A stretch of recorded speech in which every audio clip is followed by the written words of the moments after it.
November 14, 1944, a Tuesday evening at Camp Breckenridge, Kentucky. In the women's section of the prisoner of war facility, 58 German women stood in the mess hall line, their faces carrying the hollow-eyed exhaustion of months spent retreating across France. They had been captured 3 weeks earlier near the Belgian border. Members of the German Women's Auxiliary Corps who had served as radio operators, nurses, and administrative personnel for the crumbling Wehrmacht. Now they waited for what they assumed would be the meager rations befitting enemy prisoners. What happened next would haunt them for the rest of their lives. Before we discover what made these women believe it was Sunday, tell us where you're watching from in the comments below. 23-year-old Lieselotte Hartmann stood third in line, her hands trembling slightly as she clutched the metal tray she had been issued. The former radio operator from Dresden had lost nearly 30 pounds during the final chaotic months of her service. Her gray auxiliary uniform, once fitted, now hung loosely on her frame. She had eaten nothing but watery turnip soup and black bread for the past 4 months.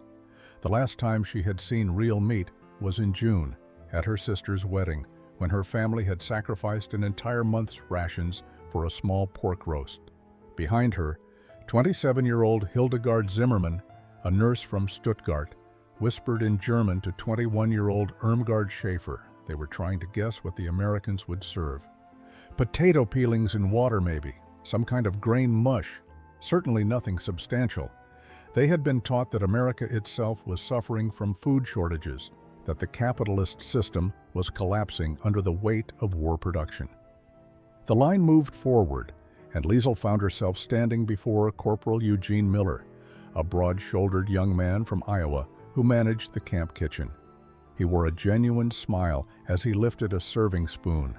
On her tray he placed a thick slice of meatloaf, its surface glazed and glistening.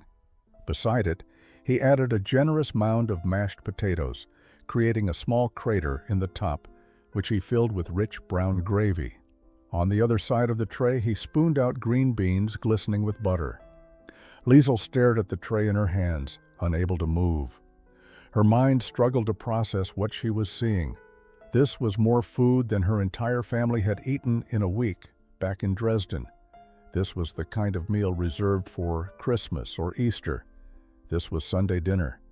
Behind her, she heard Irmgard gasp. Then, Hannelore Richter, the youngest at 19, spoke the words they were all thinking. "But it's Tuesday," she said in German, her voice breaking.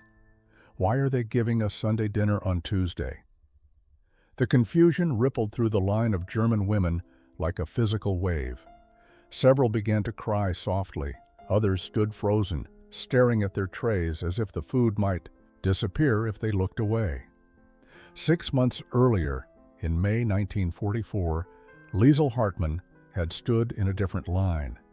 This one stretched down the Pragerstrasse in Dresden, women and elderly men waiting for their weekly rations. She held her family's ration cards tightly, knowing that these precious stamps represented the difference between survival and starvation. The war had transformed her beautiful city into a place of perpetual hunger. Her younger sister, Margaret, had fainted twice that month from malnutrition. Their mother had given up her own portions so the girls could maintain strength for their work assignments. Liesel's position with the Women's Auxiliary Corps guaranteed slightly better rations, but even those had been cut 3 times since the beginning of the year. What they called bread was now more sawdust than flour.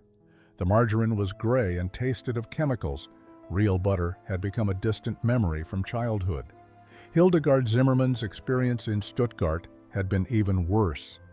As a nurse at the city hospital, she had watched patients die not from their injuries or illnesses, but from simple starvation. The hospital had no food to give them. Children arrived with swollen bellies and stick-thin limbs, their bodies consuming themselves to stay alive. She had held the hand of a 7-year-old boy as he died, not from the pneumonia that had brought him in, but because his body had nothing left to fight with. The ersatz coffee they drank was made from roasted acorns and chicory. It tasted bitter and provided no real nourishment, but the hot liquid gave the illusion of sustenance. Sugar had disappeared entirely by March. The monthly ration of meat had shrunk to 100 grams per person, barely enough for a single small meal. Most families saved it for Sundays, the one day when they could pretend life was still normal. Traudi Becker, the 25-year-old communications specialist from Berlin, remembered her last real meal in Germany. It was her mother's birthday in April, and the family had pooled their rations for 2 weeks to create something resembling a celebration. They had made potato pancakes with one precious egg divided among 8 people. There had been no oil for frying, so they used water in the pan. Her mother had cried when they sang to her, not from happiness, but from grief at what their lives had become.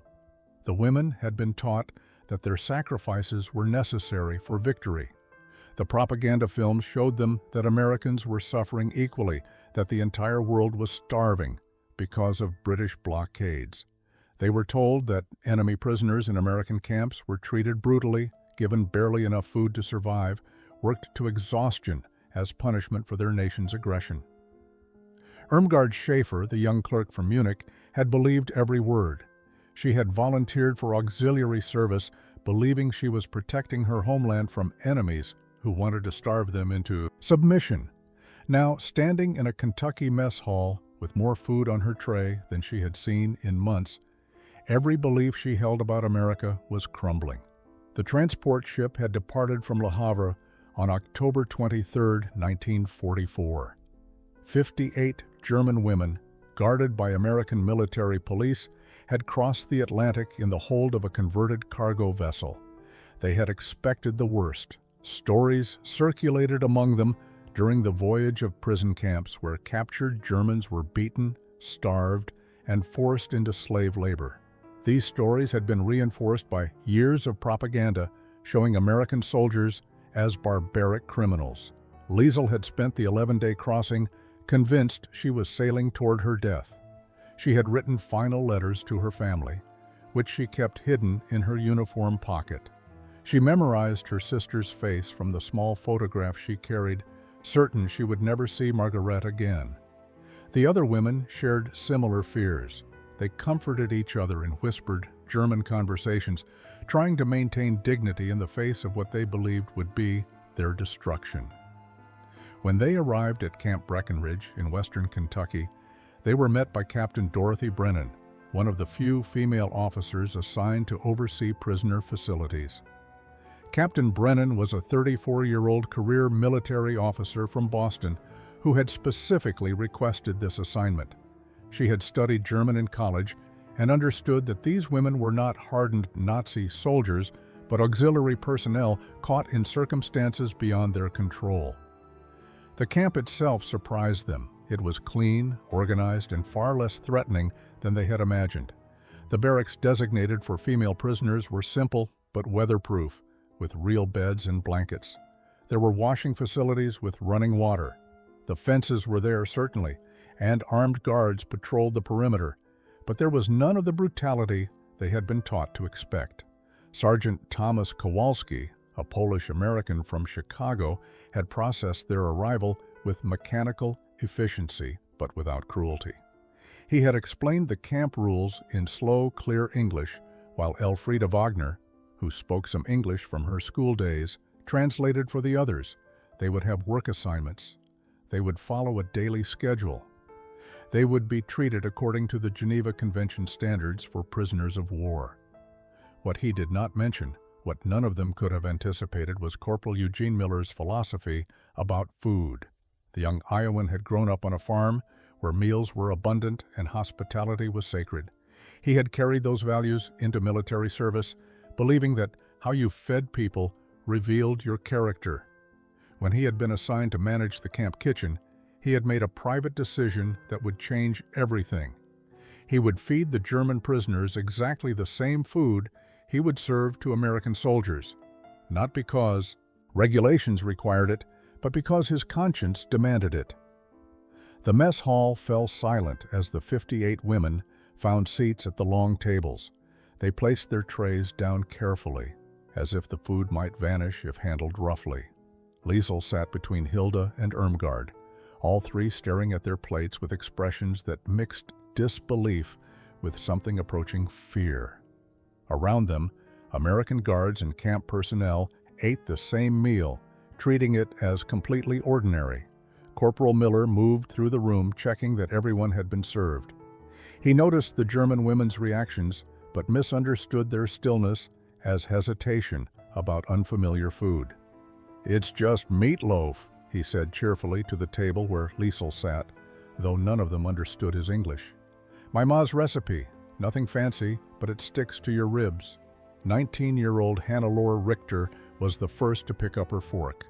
Her hands shook as she cut into the meatloaf, watching the way it held together, the way the glaze caught the overhead lights. She brought a small piece to her mouth and closed her eyes as she chewed. The taste of real meat, seasoned with herbs she could not identify, was so overwhelming that tears began streaming down her face. The crying spread like a contagion through the tables. Trouty Becker sobbed quietly as she ate her mashed potatoes, each bite a revelation of butter and cream.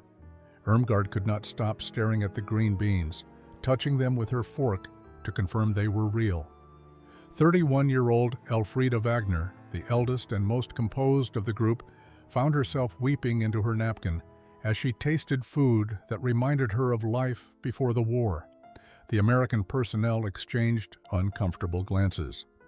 Private Raymond Chen, the guard of Chinese descent who had been assigned to watch the women's section, approached Sergeant Kowalski with concern. "Sir, something's wrong. They're all crying. Should we call the medical officer?" Sergeant Kowalski watched the scene with growing understanding. He had heard stories from his parents about hunger in Poland, about what it meant to go months without adequate food. He recognized what he was seeing. These were not tears of distress. These were tears of shock at abundance after prolonged deprivation. Captain Brennan observed from her position near the door. She had read the intelligence reports about conditions in Germany, about the severe rationing and food shortages, but reading reports and witnessing the visceral reaction to a simple Tuesday dinner were entirely different things. She made a mental note to request medical evaluations for all the prisoners, suspecting that malnutrition was far worse than their initial assessments had indicated. Liesel forced herself to eat slowly, though every instinct screamed at her to devour everything on her tray immediately. She had seen what happened when starving people ate too quickly after prolonged deprivation. She took small bites, chewing, carefully, letting her body adjust to the richness of the food. The third day at Camp Breckenridge brought breakfast, and with it, a new crisis of conscience. Liesel sat in the mess hall staring at scrambled eggs, bacon, toast with butter, and a cup of real coffee. She had not seen this much food at one time since before the war began.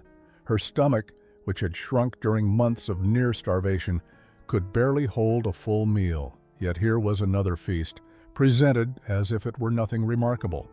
Trouty Becker pushed her eggs around her plate, unable to take a bite. The 25-year-old from Berlin had received a Red Cross letter the day before.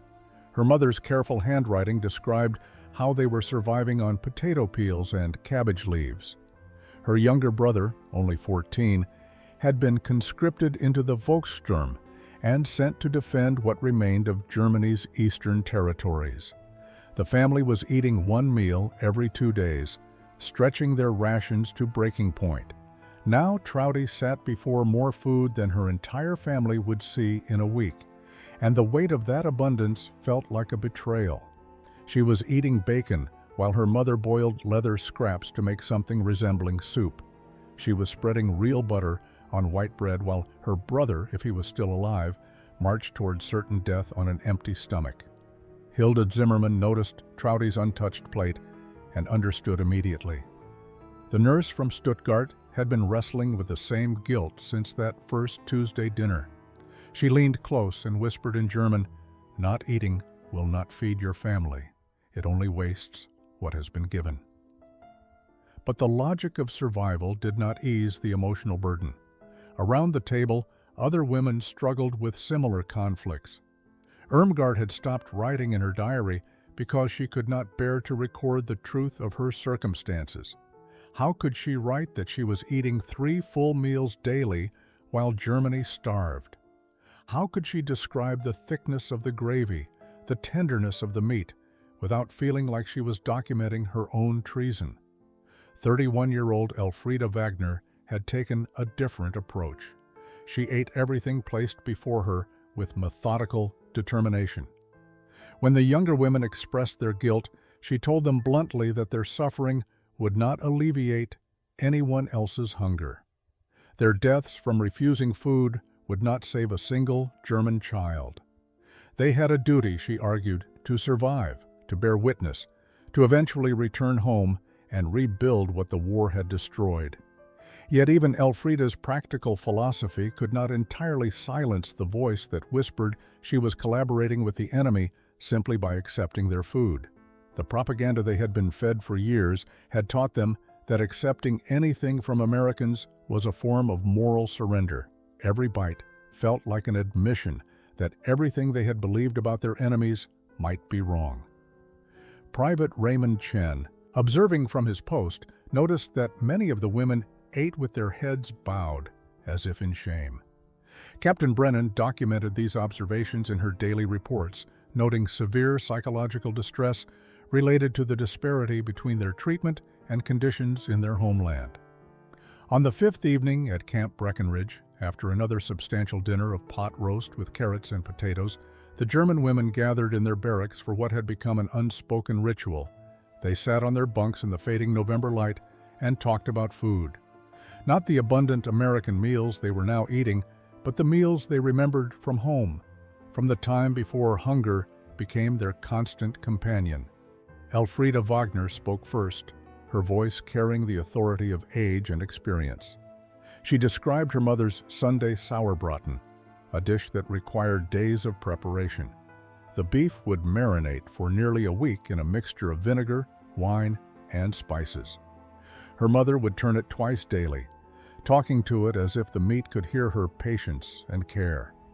On Sunday morning, she would begin the slow roasting process that filled their Stuttgart apartment with smells that made neighbors stop in the hallway. The sauerbraten was served with red cabbage, cooked with apples and caraway seeds, and potato dumplings so light they seemed to float in the rich gravy. Elfriede's father would carve the roast at the table, a ceremony that marked Sunday as different from every other day. Her brothers would argue about who got the end pieces. Her mother would pretend to scold them while hiding her smile. 19-year-old Hannelore Richter wiped her eyes as she shared her own Sunday memory. Her mother in Bremen made apple strudel that was famous throughout their neighborhood. The dough had to be stretched so thin you could read newspaper through it, a skill that took her mother years to master. Hannelore had been learning the technique before the war, standing beside her mother at the kitchen table, trying to coax the dough to transparency without tearing it. The filling was apples mixed with raisins, cinnamon, and just enough sugar to bring out the fruit's sweetness. Her mother would brush each layer with melted butter before rolling it into its characteristic spiral. When it came out of the oven, golden and fragrant, it would sit cooling on the windowsill while the family returned from church. Liesel Hartmann's Sunday memory centered on her grandmother's chicken soup. Not the watery broths they had choked down during the war years, but real soup made from a whole chicken that had lived in their courtyard until Saturday evening. Her grandmother would simmer it for hours with carrots, celery, onions, and fresh dill from the garden. The apartment would fill with steam and comfort. Her grandmother insisted that good soup required patience and love in equal measure. You could not rush the broth. The vegetables needed time to soften and surrender their flavors. When the soup was finally ready, her grandmother would strain it twice, then add thin egg noodles that she had rolled and cut that morning. Hilda Zimmerman described her family's tradition of Sunday breakfast, which seemed impossibly luxurious now.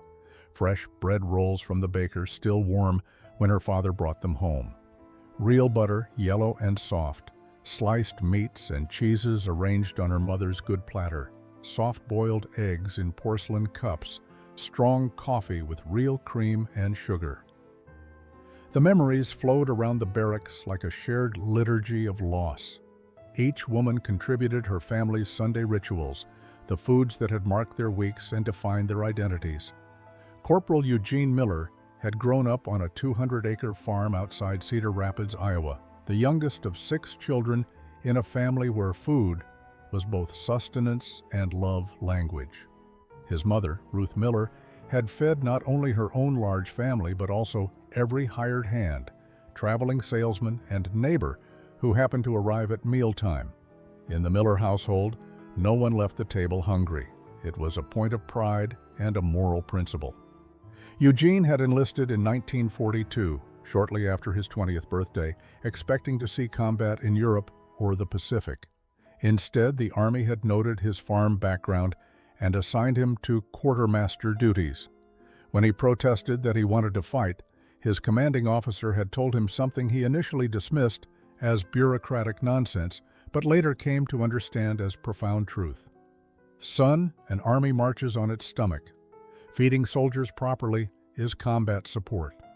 By the time he was transferred to Camp Breckenridge in October 1944, Eugene had developed a philosophy about food that went beyond simple nutrition. He believed that how you fed people revealed your character and values. If you fed them poorly, with contempt or indifference, you told them they had no worth. If you fed them well, with care and attention, you acknowledged their humanity regardless of circumstances.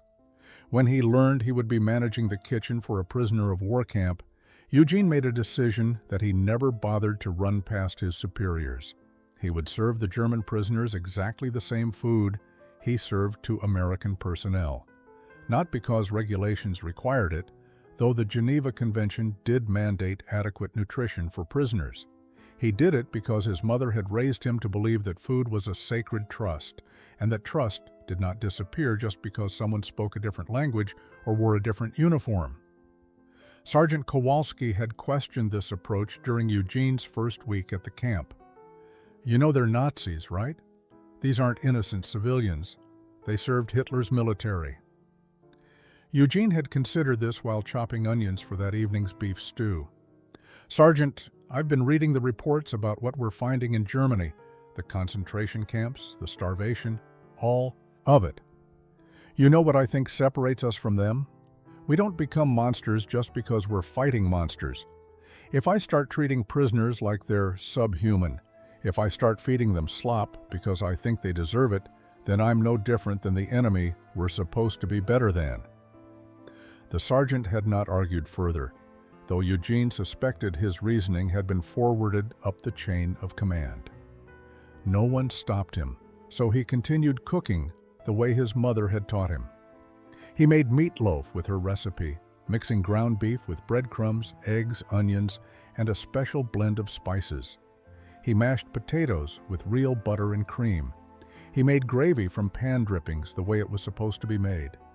He noticed everything about how the German women responded to the food. Their tears at that first meal had shaken him more than he wanted to admit. Their careful, almost fearful way of eating suggested deprivation he could barely imagine. He began adjusting portions, watching for signs of malnutrition, reporting his observations to Captain Brennan. Week 2 at Camp Breckenridge brought an incident that Captain Brennan would later describe in her reports as a complete breakdown of emotional control among the prisoners. It began with something absurdly simple: butter. Real butter, yellow and creamy, placed in small dishes on each table during breakfast service. Not margarine, not the gray artificial substitute they had known in Germany, but actual butter made from cream. Corporal Miller had ordered it specially, noticing that the margarine they had been using was barely better than what he imagined the women had experienced in Germany. He wanted them to taste something genuinely good, something that reminded them of better times. He had no idea he was about to trigger a crisis. Hilda Zimmerman was the first to break. The 27-year-old nurse from Stuttgart reached for the butter dish, spread a small amount on her toast, and took a single bite. Then she put down the toast, placed her face in her hands, and began sobbing with such intensity that her entire body shook.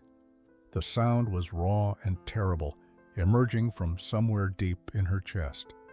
Within moments, the crying spread through the mess hall like wildfire. Irmgard collapsed forward onto the table, her shoulders heaving. Hannelore wrapped her arms around herself and rocked back and forth, tears streaming down her face. Even stoic Elfriede Wagner had to excuse herself from the table, her composure finally shattered by the taste of real butter on warm bread. Liesel sat frozen, the butter melting on her toast, watching her fellow prisoners fall apart around her. She understood exactly what was happening. The butter had unlocked something in all of them, some final barrier between the suffering they had endured and the abundance they were now experiencing. It was not just butter. It was every Sunday morning before the war. It was childhood and normalcy and a world that no longer existed. The American personnel stood helpless, unsure how to respond to this collective emotional collapse. Sergeant Kowalski made a move to intervene, but Captain Brennan stopped him with a raised hand. "Let them cry," she said quietly. "They need to." Corporal Miller stood in the kitchen doorway, horrified. He had wanted to give them something good, something comforting. Instead, he had apparently caused mass hysteria. Private Chen approached him carefully. "It's not your fault, Corporal. I don't think they're crying because they're upset. I think they're crying because they're overwhelmed." Hilda's sobs eventually subsided enough for her to speak. In broken English, she tried to explain to Captain Brennan what the butter meant. She described the hospital in Stuttgart where she had worked, the children dying of malnutrition, the mothers who could not produce milk to feed their infants because they themselves were starving. She described watching a 6-year-old girl die because her body had consumed all its fat reserves and begun breaking down muscle tissue. "Butter," Hilda whispered, switching back to German as Elfriede translated. "We dreamed about butter. We told stories about butter like it was gold. My colleague traded her wedding ring for 50 grams of butter to give to a dying patient, hoping it might give him strength to survive. It did not work." She looked down at the butter dish on the table, perhaps 200 grams total, sitting there as if it were nothing special. In Stuttgart, that amount of butter represented months of rations for an entire family. By the 3rd week at Camp Breckenridge, most of the German women had begun writing letters home. The International Red Cross facilitated correspondence between prisoners of war and their families, though the process was slow and unreliable. Letters took months to arrive, if they arrived at all. Many women wrote anyway, needing to maintain some connection to the lives they had left behind. Liesel sat on her bunk one evening with paper and pencil, trying to compose a letter to her sister Margaret in Dresden. She had started and abandoned 4 different drafts, unable to find words that felt honest without being cruel.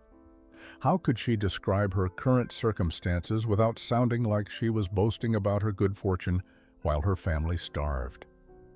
"Dear Margaret," she wrote, "I am safe and well. The Americans treat us according to the Geneva Convention. I hope this letter finds you and Mother healthy. Please write when you can. Your loving sister, Liesel." It was bland, revealing nothing of substance. She read it over and felt disgusted with her own cowardice. This was not communication. This was evasion. She crumpled the paper and started again. "Dear Margaret, I need to tell you the truth about where I am and what I am experiencing. The Americans feed us 3 meals every day. Real meals with meat and vegetables and butter. This morning, I ate scrambled eggs and bacon. Yesterday we had pot roast. Tomorrow, they say, we will have fried chicken. I am gaining weight. My uniform no longer hangs loosely. I can feel my strength returning." She stared at what she had written, imagining Margaret reading these words while surviving on turnip soup and black bread. She imagined her mother's face, thin with hunger, learning that her daughter was eating fried chicken in an enemy prison camp. The image was unbearable.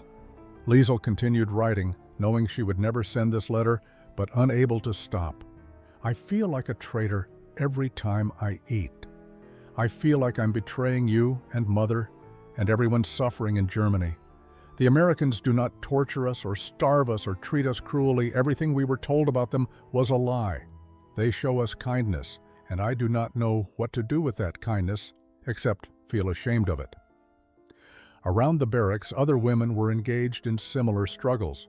Trouty wrote pages to her mother describing the camp, the food, the American guards who treated them with unexpected decency. Then she burned the pages in the small stove used to heat the barracks, watching her words turn to ash. Irmgard composed a long letter to her father explaining how confused she felt, how the reality of American captivity contradicted everything she had been taught.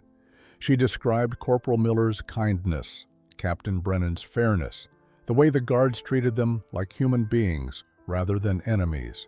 She sealed the letter, addressed it, and then tore it into pieces. Only Hannelore actually sent her letters home, but she carefully edited every word to remove any mention of food beyond adequate rations.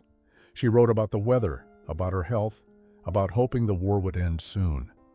Her letters were empty of real content, offering her family nothing but the confirmation that she was alive. The fourth week brought a mandatory educational session that Captain Brennan had organized, though she framed it as voluntary language instruction. The women gathered in a recreation room where Sergeant Kowalski had set up a projector and screen. He explained in simple English, with Elfrida translating, that they would be watching American newsreels to help them learn the language and understand American culture. What they actually saw was footage of American life that completely contradicted everything they had been taught. The newsreels showed grocery stores with shelves stocked full of food. They showed families sitting down to elaborate meals. They showed children drinking milk and eating fresh fruit. They showed abundance that seemed almost obscene in its excess. Liesel watched in stunned silence as the screen showed an American housewife shopping for her family's weekly groceries. The woman casually selected items from overflowing displays: fresh meat, vegetables, canned goods, bread, butter, eggs, milk. She filled her cart without hesitation, without ration cards, without the careful calculations that had dominated German shopping for years. The ease of it was shocking. "This is propaganda," Irmgard whispered in German. "They are showing us fake footage to demoralize us." But Elfrida shook her head slowly. "Look at the quality of the film. Look at the details. This is not staged. This is real." The next newsreel showed an American farm family sitting down to Sunday dinner. The table was covered with food: roasted chicken, mashed potatoes, green beans, fresh bread, butter, gravy, pie for dessert. The family said grace and began eating, talking, and laughing together. It was an ordinary American Sunday, presented as nothing special. Trouty felt something crack inside her chest. For years, she had believed that Americans were suffering just as Germans suffered, that the entire world was locked in a mutual struggle for survival. The propaganda films she had seen showed American bread lines, American families struggling with rationing, American children going hungry. But here was evidence that those films had been lies. The women had been eating American food for 3 weeks now. They had experienced firsthand the abundance that Corporal Miller served from his kitchen. But somehow, seeing it on film, seeing ordinary American families taking such plenty for granted, made the reality undeniable in a new way. After the newsreels ended, Captain Brennan addressed them through Elfrida's translation. "I know what you were told about America. I know you were taught that we were your enemies, that we were cruel and starving just like everyone else. But you can see now that those were lies. America has not been invaded. Our cities have not been bombed. Our people have not starved. We have been fortunate in this war in ways that Europe has not." She paused, letting Elfrida catch up with the translation. "I show you this not to make you feel worse about your circumstances, but to help you understand why we can afford to feed you well. and to show you that everything your government told you about us was designed to maintain your loyalty through fear and misinformation. November 23, 1944. Thanksgiving Day arrived at Camp Breckenridge with an announcement that sent ripples of confusion through the German prisoners. Captain Brennan explained through Elfrida's translation that this was a special American holiday, a day of gratitude and feasting. The women would be served a traditional Thanksgiving meal, the same meal that every American family across the country would be eating. Liesel had no context for understanding what this meant. She knew nothing of pilgrims, or harvest celebrations, or American traditions. She only understood that something unusual was happening when Corporal Miller and his kitchen staff began preparing food on a scale she had not yet witnessed at the camp. The mess hall had been decorated with paper turkeys and autumn leaves that some of the American guards had made. Tables were covered with cloth instead of being left bare. There was an atmosphere of celebration that felt strange and almost inappropriate to the German women, who could not understand why their captors were making such effort for enemy prisoners. When the food began arriving at the tables, the women fell silent in collective shock. Corporal Miller had prepared everything from scratch, following his mother's recipes and traditions. Each table received a platter with sliced roasted turkey, the meat tender and juicy. Beside it came bowls of mashed potatoes, sweet potatoes with brown sugar and butter, green bean casserole, cranberry sauce, stuffing seasoned with sage and onions, and fresh baked rolls still warm from the oven. Dessert would be pumpkin pie with whipped cream, though the women did not yet know this as they stared at the savory feast before them. Hannelore counted the dishes on her table, 7 different foods plus bread and butter. More variety in one meal than her family in Bremen had seen in an entire month. Elfrida stood slowly and addressed Captain Brennan in careful English. "Captain, we do not understand. Why do you do this for us? We are your enemies. We serve the military that has killed American soldiers. Why do you feast us like honored guests?" Captain Brennan had anticipated this question. She had thought carefully about her answer. In America, Thanksgiving is about gratitude and abundance. We give thanks for what we have, and we share that abundance with everyone at our table. Today, you are at our table. That makes you part of our tradition, regardless of the uniforms you once wore. The explanation satisfied no one completely, but the women began to eat because refusing such food felt impossible. Trouty tasted the turkey and found it unlike anything she remembered from Germany. The meat was moist and flavorful, seasoned with herbs that were unfamiliar but delicious. The cranberry sauce was sweet and tart simultaneously. The stuffing absorbed the turkey's juices and melted on her tongue. Hilda tried the sweet potatoes and experienced something close to confusion. She had never eaten potatoes prepared this way, topped with something sweet and rich. It seemed wrong somehow, yet tasted extraordinary. She took another bite, then another, unable to stop despite her bewilderment. Irmgard focused on the mashed potatoes because they were familiar, or should have been, but these were nothing like the potatoes she knew from Germany. These were impossibly smooth and creamy, rich with butter and what she suspected was real cream. 3 days after Thanksgiving, Elfrida Wagner approached Captain Brennan with an unusual request. She wanted to work in the kitchen, not as punishment duty or forced labor, but as a genuine volunteer assignment. She wanted to learn how Corporal Miller created the meals that had so thoroughly disrupted everything she thought she knew about American cooking. Captain Brennan was skeptical. "You understand that kitchen work is hard labor? It's not a privilege assignment." Elfriede smiled grimly. "Captain, I am 31 years old. I have worked hard my entire adult life. I am not afraid of labor. I am afraid of remaining ignorant about how Americans turn simple ingredients into meals that taste like this." After consultation with Corporal Miller, who was intrigued by the request, permission was granted. Elfrida began reporting to the kitchen at 5 o'clock each morning, working alongside the American cooks and learning techniques that astonished her.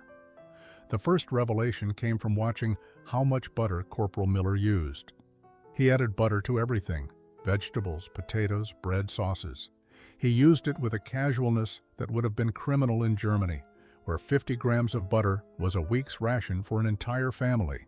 Here, he measured butter in cups, not grams. "Corporal," Elfrida asked in her improving English, "why so much butter? Is it not expensive?" Eugene Miller looked at her with genuine confusion. "Expensive? I guess it's not cheap, but butter makes everything taste better. Why would you skimp on something that improves the food?" The question revealed a fundamental difference in worldviews. In Germany, you skimped on everything because scarcity demanded it. In America, at least in Corporal Miller's kitchen, abundance was assumed. You used what you needed to make food taste good, not the minimum required to keep people alive. Elfrida learned that his meatloaf recipe called for ground beef mixed with breadcrumbs, eggs, milk, onions, and spices, then topped with a ketchup glaze. The concept of glazing meat with tomato sauce seemed bizarre, but she watched how it caramelized during baking, creating a sweet and savory crust that made the whole dish remarkable. She learned that his mashed potatoes required boiling the potatoes until they were completely tender, then mashing them with butter, hot milk, salt, and pepper. The ratio was shocking, nearly equal parts potato and dairy. In Germany, such a recipe would have been considered wasteful to the point of immorality. She learned that his gravy was made from pan drippings, flour, and stock, simmered until it thickened to the right consistency. He tasted it constantly, adjusting seasonings, adding more salt or pepper until it was exactly right. The attention to flavor, rather than just nutrition, was a revelation. Other women began requesting kitchen assignments, wanting to learn what Elfrida was learning. Soon, Hannelore was helping with breakfast preparation, Irmgard was assisting with baking, and even Quiet Liesel found herself learning to make the yeast rolls that appeared at dinner. Corporal Miller discovered he enjoyed teaching. He showed them how to test bread dough for proper rising, how to tell when meat was cooked through, how to make simple sauces that elevated plain vegetables into something special. By mid-December, the physical transformation of the German prisoners had become impossible to ignore. The camp medical officer, Dr. Richard Hayes, conducted monthly health assessments and documented changes that he described in his reports as remarkable and somewhat unprecedented. Liesel had gained 17 pounds since her arrival in early November. Her face had filled out, losing the hollow-cheeked appearance of malnutrition. Her hair, which had been brittle and dull, now showed signs of health and shine. Her skin, previously gray with poor nutrition, had regained color. Most significantly, her energy levels had improved dramatically. She no longer felt the constant exhaustion that had plagued her final months in Germany. Hilda had gained 21 pounds, the most of any prisoner. Dr. Hayes noted that she had likely been suffering from severe protein deficiency when she arrived. Her body was rebuilding muscle mass that had been cannibalized during months of inadequate food. She could now work full shifts in the medical facility without needing rest breaks.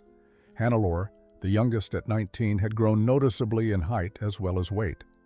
Dr. Hayes theorized that her growth had been stunted by wartime malnutrition and was now resuming a more normal pattern.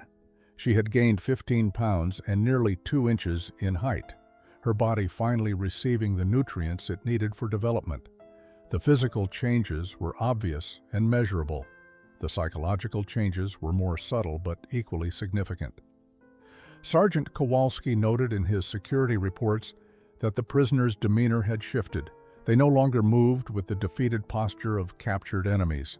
They walked with better bearing, made eye contact more readily, and seemed less fearful of the guards and staff. Private Chen observed that the women smiled now, something he had not seen during their first weeks at the camp. They laughed during meals, made jokes in German that he could not understand but could recognize as humor by their tone and expressions. They seemed, despite being prisoners of war, more alive than when they arrived. But the weight they carried was not only physical. Captain Brennan's counseling sessions, which she conducted informally during evening recreation hours, revealed the emotional burden of recovery. The women struggled with what Liesl called the weight of kindness, the psychological difficulty of accepting care from people they had been taught to hate. Trouty expressed it most clearly during one session.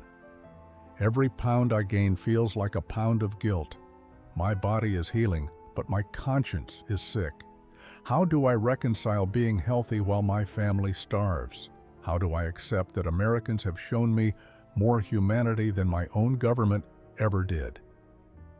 These questions had no easy answers, and Captain Brennan did not pretend otherwise. She could only assure them that accepting kindness was not betrayal, that surviving was not collaboration, and that healing their bodies was the first step toward eventually healing the larger wounds that war had created. December brought the first substantial wave of Red Cross letters from Germany, and with them, a devastating contrast that made the women's guilt unbearable. The letters had been written in October and early November, taking nearly 2 months to arrive through the circuitous routing required by wartime mail systems. They described a Germany that was collapsing into chaos and starvation. Hannelore received a letter from her mother in Bremen. The handwriting was shaky, reflecting either emotion or physical weakness, possibly both. Her mother described how their neighborhood had been bombed 3 times in October. Their building still stood, but many neighbors were now homeless. The ration cards had been cut again. They were now receiving 100 grams of bread per day, no meat, no butter, no eggs. Her younger sister had stopped menstruating, a common sign of severe malnutrition in young women. The letter continued with news that Hannelore's father, who worked in a munitions factory, had collapsed at work from exhaustion and hunger. He had recovered but was noticeably weaker. Her mother tried to maintain an optimistic tone, assuring Hannelore that they were managing, that they were strong, that they would survive until the war ended. But the desperation leaked through every carefully composed sentence. Hannelore sat on her bunk holding this letter, having just returned from lunch, where she had eaten beef stew with fresh bread and butter. She had eaten until she was completely full, even taking a second serving. Now she read about her father collapsing from hunger and felt physically sick with guilt. Trouty's letter from her mother in Berlin was even more harrowing. The city was under constant bombing. They spent most nights in cellars and subway tunnels. Food was nearly non-existent. Her mother described boiling potato peelings 3 times to extract any remaining nutrition. She described neighbors dying, not from bombs but from starvation and disease brought on by weakened immune systems. The most devastating part of Trouty's letter was the news about her 14-year-old brother. He had been sent to the Eastern Front with the Volkssturm, the desperate last-minute militia of old men and boys that Germany was throwing against the advancing Soviet forces. Her mother had received no word from him in 3 weeks. She was trying to maintain hope but preparing herself for the worst. Trouty folded the letter carefully and placed it in her footlocker. Then she walked to the latrine and vomited up her lunch, unable to keep food down while processing the news of her brother's likely death. Liesel's letter from her sister Margaret was brief and factual, which somehow made it worse. Dresden was surviving, though barely. Their mother was ill with pneumonia but could not get adequate medical care because the hospitals were overwhelmed. They had no medicine, no proper food to build strength. Margaret worked 12-hour shifts at a factory making uniforms. She was exhausted and hungry all the time. The letter ended with a single line that broke Liesel's heart. "I dream about food every night. I wake up and my stomach hurts from the emptiness." Liesl had just dreamed about home the previous night. In her dream, she was back in Dresden, trying to share her American meals with her family. But every time she handed them food, it disappeared. She woke up feeling helpless and ashamed. The letters from home created a crisis within the barracks that threatened to undo months of physical and psychological recovery. Several women stopped eating. unable to reconcile their full plates with their family's starvation. Hannelore lost 5 pounds in 1 week. Trouty ate only the minimum required to avoid punishment. Even Elfrida, usually so pragmatic, found herself pushing food around her plate without appetite. Captain Brennan recognized the crisis and called a mandatory evening assembly. The 58 women gathered in the recreation hall, many carrying letters from home, all bearing visible signs of renewed emotional trauma. Captain Brennan stood before them with Elfrida translating, knowing that what she said next would either help them through this crisis or deepen their despair. "I know many of you received letters this week," she began. "I know those letters contained devastating news about conditions in Germany. I know you are struggling with guilt about your circumstances here compared to your family's suffering at home." She paused, choosing her words carefully. "I cannot tell you not to feel guilty. Guilt is a natural response to survival when others are suffering. But I can tell you that destroying your own health will not save anyone in Germany. Refusing to eat will not put food on your family's tables. Making yourselves sick will not make them well." Trouty stood abruptly, her face flushed with anger. In halting English, she responded directly, "You say this because you do not understand. You are American. You have never been hungry. You do not know what it means to eat while your family starves." Captain Brennan did not flinch from the accusation. "You are right. I have never experienced what you are experiencing, but I understand mathematics, and the mathematics of your situation are clear. You are prisoners of war. You have no control over your circumstances. You cannot send food home. You cannot end the war. You cannot change the decisions that led to your family's suffering." She softened her tone. "What you can control is whether you survive this war healthy enough to help rebuild when it ends. Your families need you to survive. They need you to be strong and healthy so that when this is over, you can return and help them recover. Every meal you refuse is a betrayal of their hope that you will come home whole." The words hit hard because they contained truth that the women had been avoiding. Hilda stood next, her nurse's training informing her perspective. "The captain is correct. About the medical facts, we were all suffering from malnutrition when we arrived. Some of us were close to organ failure. If we had continued in those conditions much longer, we would have died. The question is not whether we deserve to eat. The question is whether we choose to live." Liesel found her voice, speaking in German, with Elfrida translating. "But how do we live with this? How do we sit down to meat and potatoes knowing our families are eating potato peelings? How do we gain weight while they waste away?" May 8, 1945. Victory in Europe Day. The war that had consumed the continent for 6 years was finally over. Germany had surrendered unconditionally. The Third Reich had collapsed. The fighting had stopped. But for the 58 German women at Camp Breckenridge, the end of the war brought not relief but profound uncertainty about what came next. Captain Brennan called a general assembly to announce the official news and explain what it meant for the prisoners. The women gathered in the mess hall with mixed emotions visible on their faces. Relief that the killing had stopped, fear about what they would find if they returned home, confusion about their own futures. "Ladies," Captain Brennan began, waiting for Elfrida to translate. "The war in Europe has ended. Germany has surrendered. You are no longer soldiers of an active military force. Under the Geneva Convention, you will be repatriated to Germany as soon as transportation can be arranged." The word repatriation hung in the air. It meant going home, but home to what? The letters they had received over the past months painted a picture of devastation, cities in ruins, families scattered or dead, a country occupied by foreign armies and struggling with starvation, worse than anything they had experienced before capture. Liesel thought about Dresden, wondering if her family's apartment building still stood. Allied bombing had intensified in the final months of the war. She had no recent letters, no way of knowing if her mother and sister had survived. The thought of returning to search through rubble for her family was paralyzing. Hilda thought about Stuttgart and her hospital, both likely destroyed. Even if the building stood, there would be no medical supplies, no food for patients, no functioning infrastructure. She would return to nurse dying patients with no resources to help them, just as she had done before her capture. Trouty had received confirmation 3 weeks earlier that her 14-year-old brother was dead, killed on the Eastern Front. Her mother's letter had been brief and devastated. Returning to Berlin meant facing her mother's grief with nothing to offer but her presence.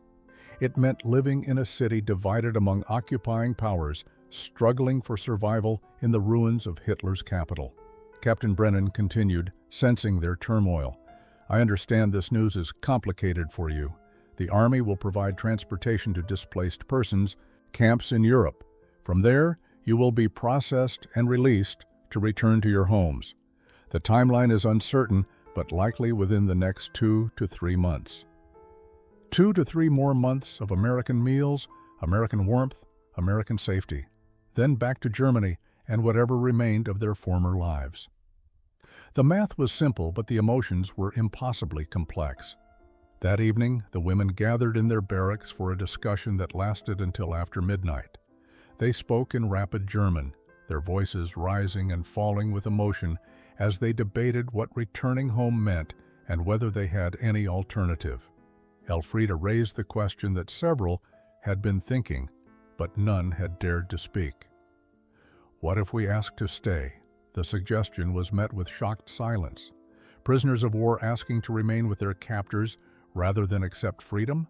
It seemed absurd, possibly even treasonous.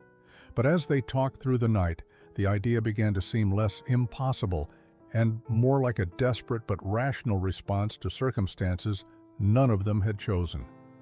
May 20th, 1945. 12 days after VE Day, Corporal Eugene Miller made an announcement that surprised everyone at Camp Breckenridge. He was organizing a special Sunday dinner for the German prisoners before repatriation proceedings began in earnest. Not just any Sunday dinner, but the kind of elaborate feast his mother would have prepared for important family occasions back in Cedar Rapids. The women understood the significance immediately. This would be their last meal together at the camp, their final experience of the abundance that had so thoroughly disrupted their understanding of America and themselves. Corporal Miller had been planning it for days, requisitioning special ingredients and recruiting extra kitchen help. Sunday morning arrived with clear skies and warm weather. The mess hall had been decorated more elaborately than even Thanksgiving. Corporal Miller had somehow acquired fresh flowers for the tables. White tablecloths covered the usual bare surfaces. The American guards helped arrange chairs and place settings with unusual care. The meal itself was extraordinary. Corporal Miller had prepared roasted chicken with herb stuffing, mashed potatoes with gravy, glazed carrots, fresh green beans with almonds, homemade dinner rolls with butter, and a mixed salad with vegetables he had sourced from local farms. For dessert, there would be apple pie with vanilla ice cream, a treat the women had never experienced. But before the food was served, Corporal Miller did something unprecedented. He stood before the gathered prisoners and spoke directly to them, with Elfrida translating his words carefully. "Ladies, when you first arrived here 6 months ago, I made a decision. I decided I would feed you the same way I would feed my own family, not because rules required it, but because I believe that how we treat people, especially people we have power over, defines who we are as individuals and as a nation." He paused, visibly emotional. "You have taught me something important. You have shown me that people can change, that enemies can become friends, and that food shared in good faith can bridge divides that weapons never could. When you leave here and return to Germany, I want you to remember that America fed you not because we had to, but because we chose to. I hope you will carry that memory forward as you rebuild your lives and your country." The meal that followed was eaten slowly, with full awareness that this particular experience was ending. Liesel tasted everything carefully, trying to memorize flavors she might never experience again. Hannelore ate her apple pie with tears streaming down her face, knowing that her mother in Bremen would never believe such abundance existed. Trouty saved a dinner roll in her pocket, wrapping it carefully in a napkin. She knew it would go stale, that she could not preserve it forever, but she needed some tangible reminder of these months when enemies had shown her more humanity than her own leaders ever had. Hilda sat next to Irmgard, and they held hands under the table while eating with their free hands. They had become sisters through shared experience, bound together by confusion, guilt, transformation, and the strange grace of American kindness that had saved their lives while complicating their consciences. As the meal concluded, Elfrida stood to speak on behalf of all the prisoners. Her English had become fluent over the months, and she addressed Corporal Miller and Captain Brennan directly. 25 years later, in May 1970, Lieselotte Hartmann Fischer stood in the kitchen of her home in Frankfurt, teaching her teenage daughter how to make American-style meatloaf. The recipe was written on a yellowed index card in her own handwriting, copied carefully from memory of watching Corporal Eugene Miller prepare it at Camp Breckenridge a quarter century earlier. Her daughter, Anna, who had been born in 1952, had heard versions of her mother's story throughout her childhood, but had never fully understood what it meant. Now, as Liesel mixed ground beef with breadcrumbs, eggs, and spices, she tried once more to explain. When I was captured in 1944, I believed Americans were our enemies.